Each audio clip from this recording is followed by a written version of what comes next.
Since the approval of the Coastal GasLink project, the RCMP has been engaged with hereditary chiefs and other individuals and stakeholders directly and indirectly impacted by the blockade located at the Unistoten Healing Center in the traditional Wet'suwet'en territory.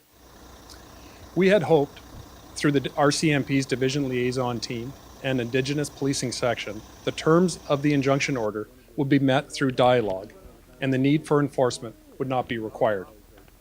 After the injunction order was issued, a second blockade was erected on the Forestry Road.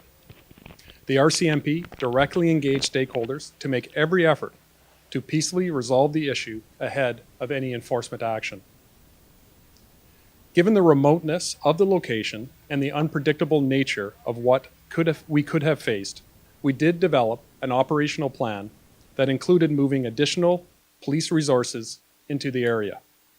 I should add that during the operational briefing, all RCMP members received cultural awareness training from local Indigenous leaders. On January 7th, the RCMP approached a blockade referred to as the Gitmonton Camp. Both the RCMP and the company were refused access. The RCMP facilitated the attendance of the hereditary chiefs to allow discussions with the protesters in an attempt to resolve the matter prior to enforcement.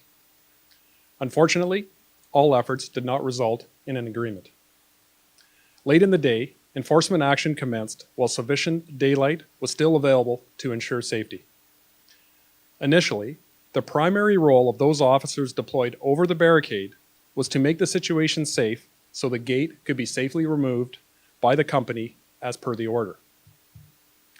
The situation was challenging.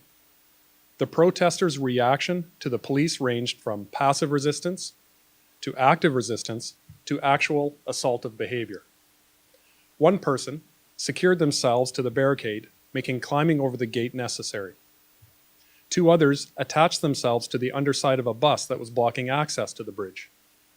Another was suspended in a hammock off the side of the bridge.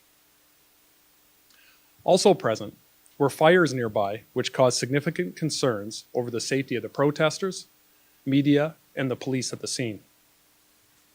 14 protesters were arrested, and others left the area without any further interactions with police. I appreciate that for those directly involved with the police at the barricade, it was an emotional situation. I also understand that there are some concerns surrounding our actions on January the 7th. As with any major operation, we will be conducting an after-action review that will produce recommendations to address any issues or concerns and identify the areas of our operation that went well. To assist in our review, there is ample evidence available.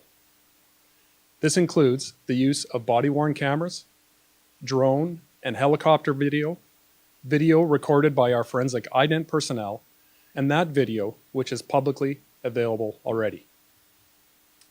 To date, we have not yet identified any issues regarding police officer conduct. However, it is important that we engage with the hereditary chiefs and any other involved persons to ensure that they are aware of the independent public complaint process available to them.